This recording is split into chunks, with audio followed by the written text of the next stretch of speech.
I watched your Diane Sawyer interview on 2020. Oh, you did? And I thought you were very brave talking so candidly and frankly about your experience. Thank you so much. Are you glad that you can now move on, now that you've done that? Yes, and that's one of the main reasons I did it. And also to, you know, give insight to young women who are going through or have been through the same thing that I have. And how's the fan reaction been? Has anyone... It's insane, and for a little statistic, there's the National Domestic Violence Hotline, and the calls went up by 59%. Wow. And the helpline geared towards teenagers went up 73% since the interview. So while people are busy giving negative feedback and making up stories, it's actually helping save lives. So look at the positive. Yeah. How often do you get to visit home? Not as often as I would like to. The last time I was there earlier this year, just before the summer. It's hot all year there, so it felt like summer anyway, but it was in like April. Nice. Fun. Is it true that there's National Rihanna Day there? There's... That's so good. They celebrated my birthday as well as me winning my first Grammy. Amazing. On the day after my birthday, 2 years ago. Amazing. So it's not a yearly occurrence, though? It was just the one-off, or every birthday do they do a Rihanna Day where everyone gets Rihanna tattoos and rolls the barrel out? I don't know. No, I don't think it's an every year thing. Okay, no, it just should happened be. that 1 year. I've announced it now, so it has to be. So speaking of tattoos, let me get a close-up on this hand scenario. Oh wow, that's cool. Real nice. Look at this. When did you get that one?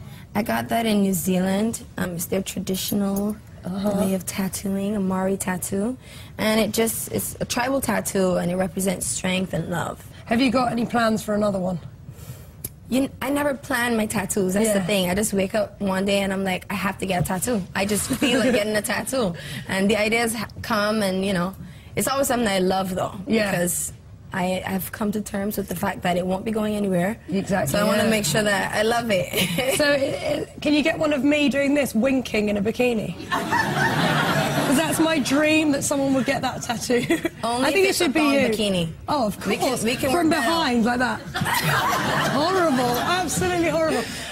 So you've got a new album out. It's called Rated R. Yes. It's coming out soon. Thank you.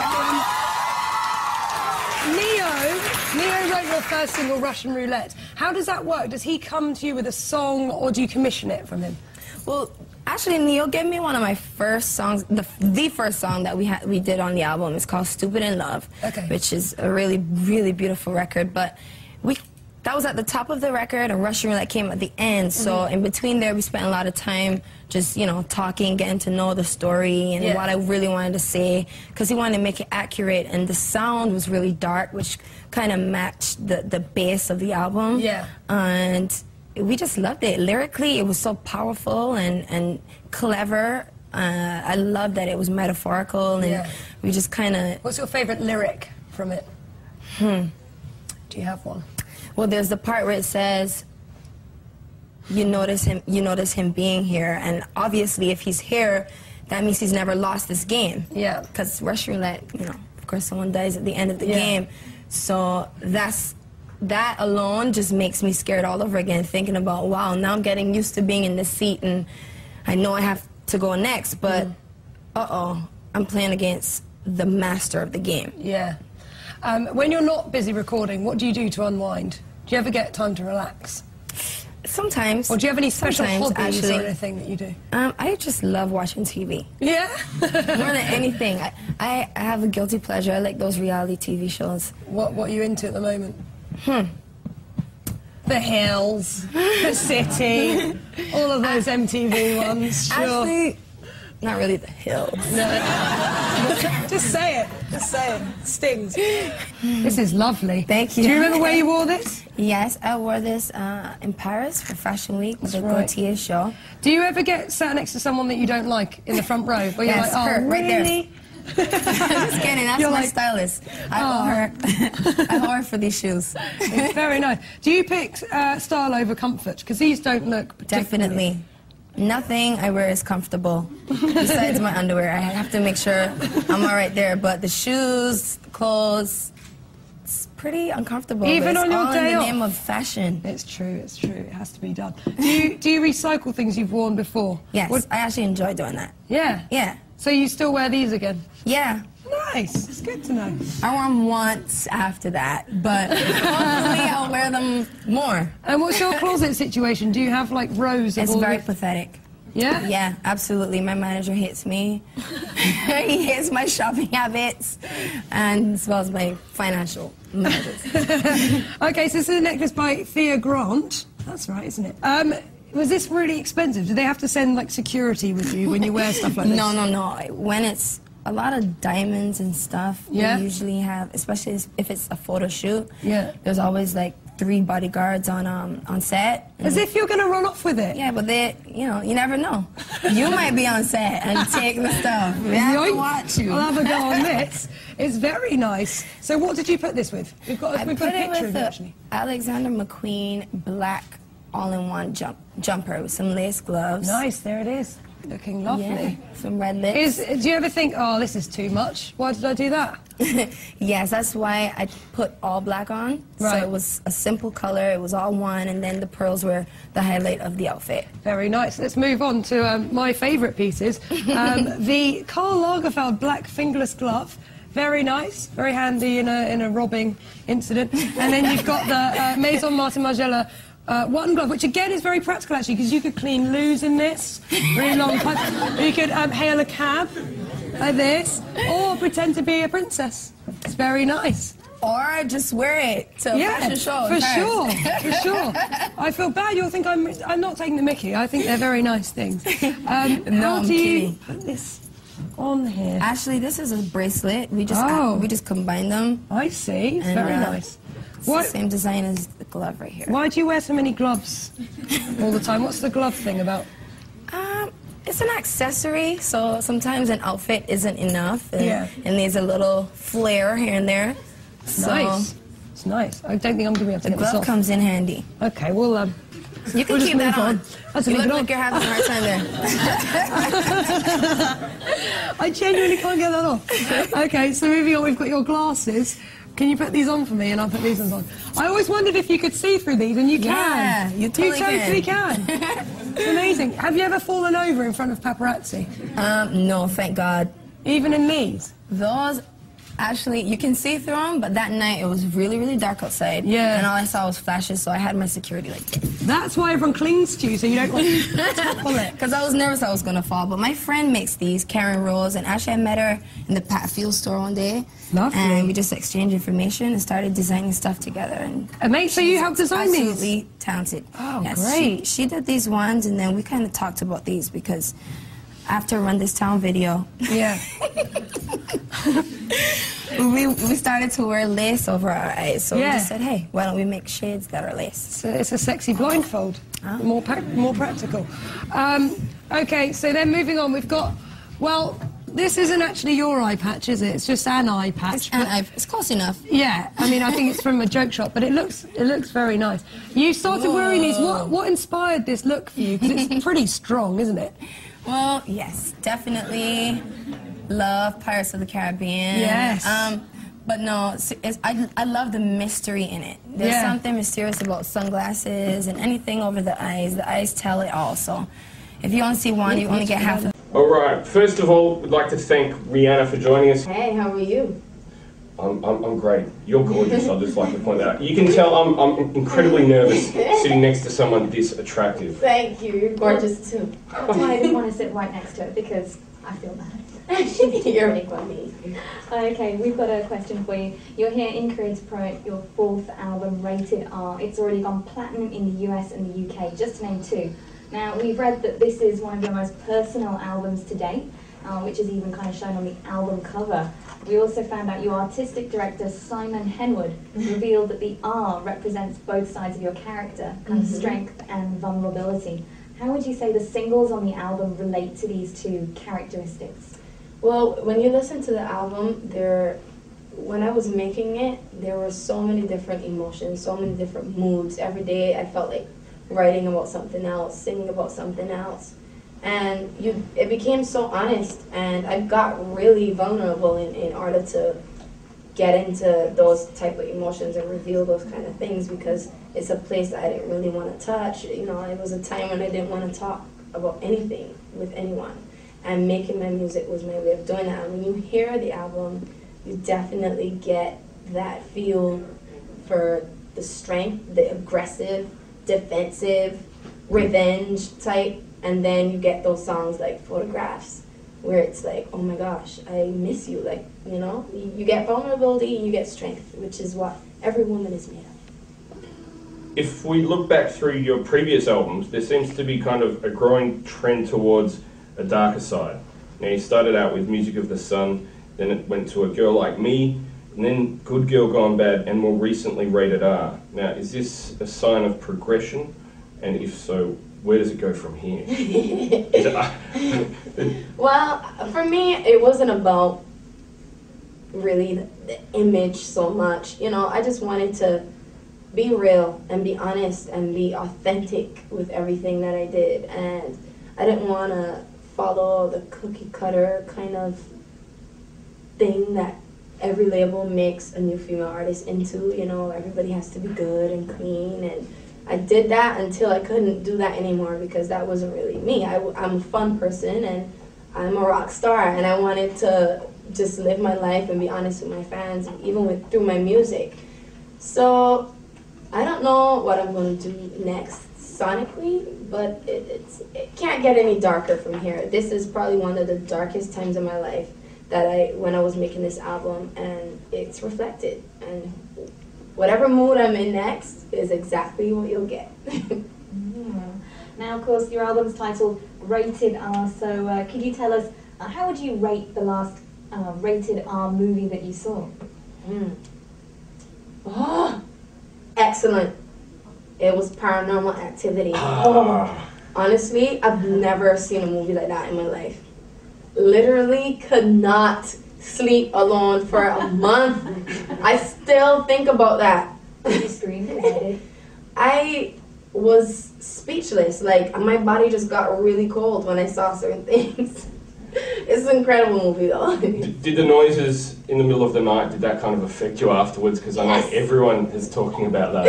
Everything I heard, I just kept thinking, oh my gosh, there's something in here. There's everything. It could be a tap, it could be the radiator, whatever it is. Like, any noise in the middle of the night just freaked me out after that. I want to ask you about the photo with the barbed wire. Now, what was the logistics of taking that photo? How was that done? Well, the meaning behind the photo, it's daring, it's strength, it's something that people don't do every day because it's dangerous.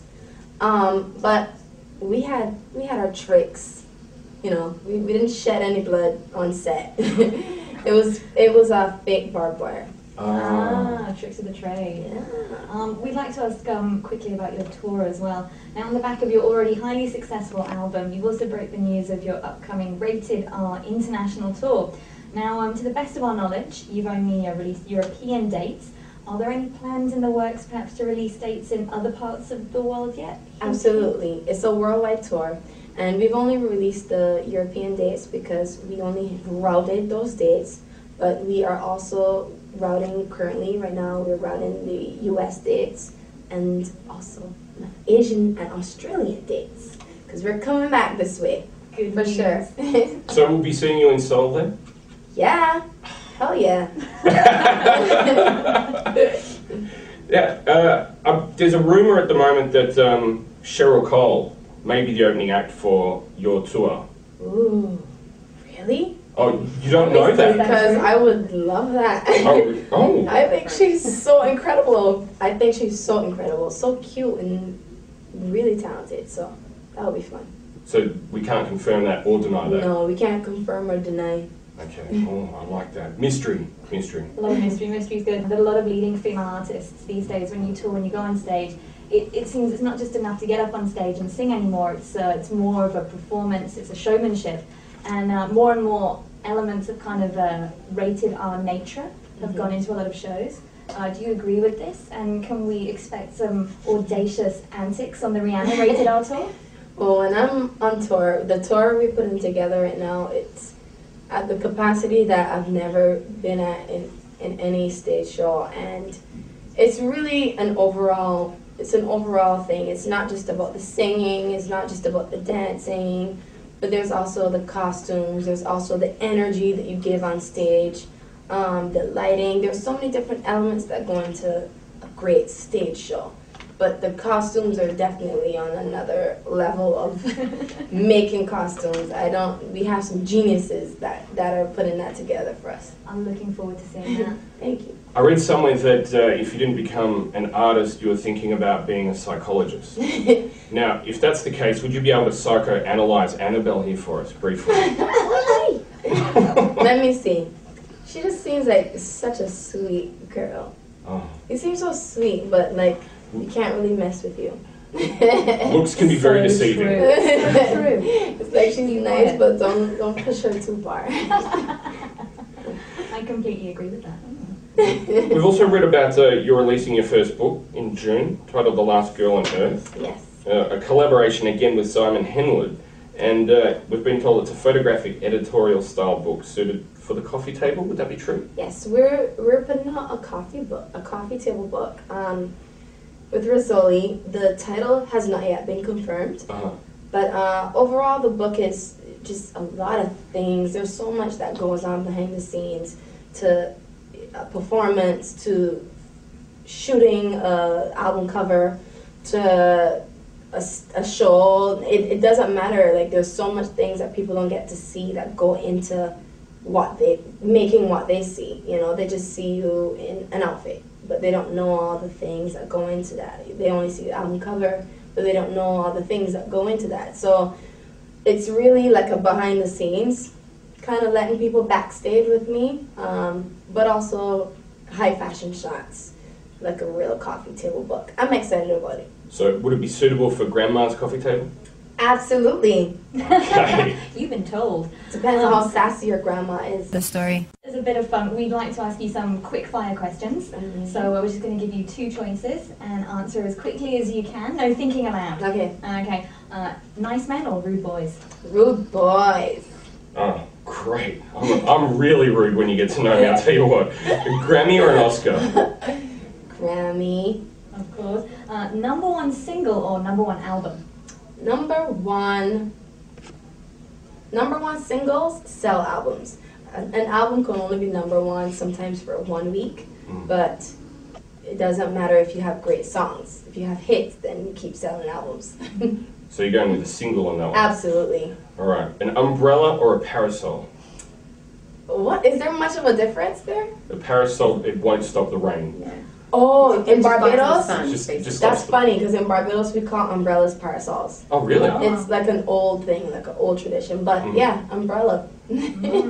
LA or New York? That's a hard one, because LA has the weather, New York has the vibe, the energy, the culture. But I live in LA. I wish I lived in New York. If it didn't get cold, I'd probably live in New York. Bungee jump or skydive? I've done neither. But I'll probably have to start at bungee jump. At least you I'm afraid of heights. You bounce back on the bungee. Yeah, that's what I mean. I'm a little connected. Skydive is like do or die. Got that safety line. Beach or pool? Beach. Save the hardest one for last. Kanye West or Jay-Z? It depends on what you're talking about. Well, musically. Musically, Jay-Z and Kanye are very compatible. Kanye is a genius when it comes to production. Jay-Z is just one of the best lyricists that you'll ever come across. You know, but then Kanye also has really good fashion style, and then Jay-Z is just really gangster, so I can't pick one. We kind of predicted that would happen. We just wanted to put you on the spot with that one and make it really awkward. Sorry, Rihanna. Now, we've heard you've worked with a who's who of the music industry. Now, can you tell any of our listeners some maybe behind-the-scenes stories or kind of antics that stand out in your mind? Antics? Working with Will.i.am was really fun. He's really animated. If you ever meet him, you probably have.